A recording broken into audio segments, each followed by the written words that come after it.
안녕하세요. 오늘 저희가 함께 좀 자세히 들여다볼 자료는요. 원주 침례교회의 최동진 목사님의 사사기 강해 설교입니다. 구체적으로는 사사기 19강이고 제목이 당연함과 익숙함을 경계하라 이거든요. 기드온 이야기를 통해서 이 두 가지 키워드가 우리 삶에 어떤 통찰을 줄 수 있을지 한번 파헤쳐보겠습니다. 네, 좋습니다. 당연함과 익숙함, 어쩌면 정말 우리 삶에 깊숙이 들어가 있는 태도일 수 있죠. 맞아요. 너무 쉽게 당연하게 여기거나 그냥 늘 하던 거니까 익숙해져 버리는 것들, 이런 태도가 자칫하면 중요한 가치나 뭐랄까 신앙의 본질 같은 걸 흐리게 만들 수 있다는 점을 이 설교가 짚어주고 있어요. 바로 한번 시작해 볼까요? 네, 설교 초반에 우리가 경계해야 할 두 가지 마음가짐을 딱 제시합니다. 첫째가 당연하게 여기는 마음. 예를 들면 건강, 아니면 가족, 심지어 숨 쉬는 것까지도. 모든 걸 너무 당연하게 받아들이는 순간 감사를 잃어버리고 이게 또 교만으로 이어지기 쉽다는 거죠. 맞습니다. 설교에서는 이걸 증상이 없는 암에 비유하시더라고요. 그러니까 우리가 잘 인식하지 못하는 사이에 슬금슬금 자라나서 위험해질 수 있다는 경고죠. 그리고 두 번째가 바로 익숙해지는 것. 이것도 비슷한 맥락에서 위험하다고 지적하는데요. 익숙함. 이것도 참, 그쵸. 네, 설교자 본인의 경험을 예로 드시더라고요. 설교 준비할 때 매번 설교문을 그냥 처음부터 끝까지 다 새로 작성하고 고치신다는 거예요. 익숙함에 빠지지 않으려고요. 그만큼 이 익숙함이라는 게 자칫하면 신앙의 핵심이나 그 절실함을 놓치게 만들 수 있다는 거죠.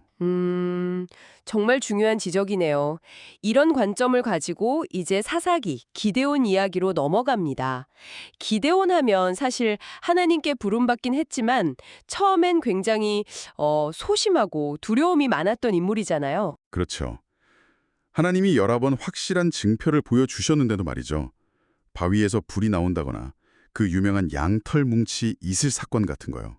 네, 맞아요. 그런 기적대로 보고도 계속 두려워하니까. 심지어 하나님은 군사가 3만 2천 명이나 모였는데도 너무 많다고 하시면서 결국 300명만 남기시잖아요. 정말 극적인 상황이죠.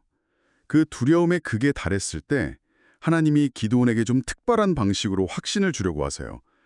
밤에 몰래 미디안 진영에 내려가서 병사들이 나누는 이야기를 엿듣게 하시거든요. 아, 그 꿈 이야기? 네.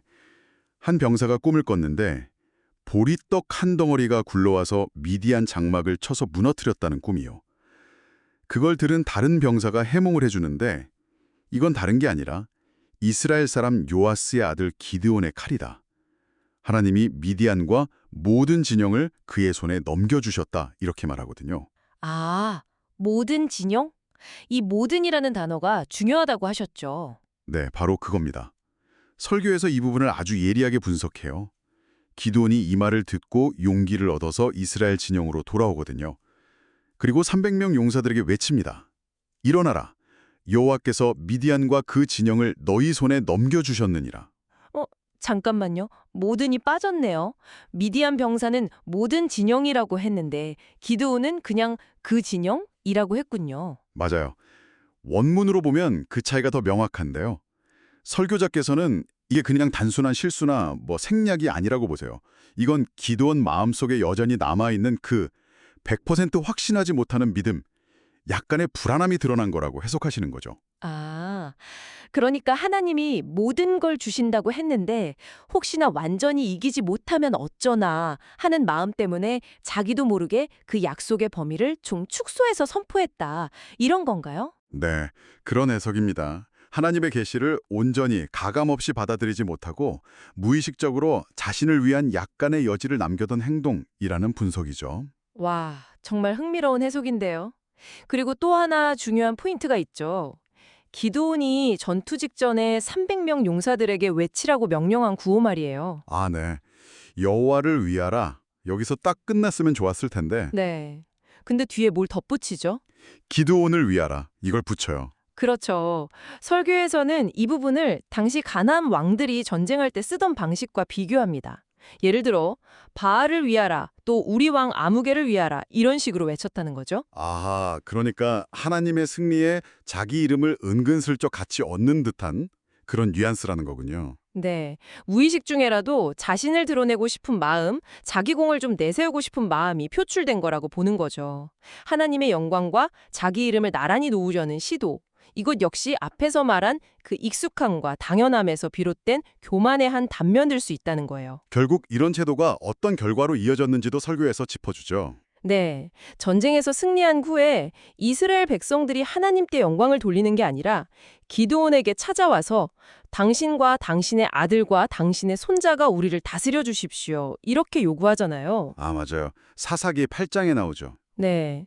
승리의 원인을 하나님이 아닌 기드온, 즉 사람에게 돌린 결과 백성들의 시선마저도 하나님에게서 사람에게로 옮겨놔 버렸다는 거죠. 기드온의 그 미묘한 태도가 이런 결과를 낳는데 영향을 미쳤다는 분석입니다. 참 많은 생각을 하게 만드네요. 그래서 설교의 핵심 메시지는 명확합니다. 우리 삶의 모든 것이 하나님의 은혜라는 것을 늘 기억하고 당연하게 여기거나 익숙함에 안주하지 말아야 한다는 거죠.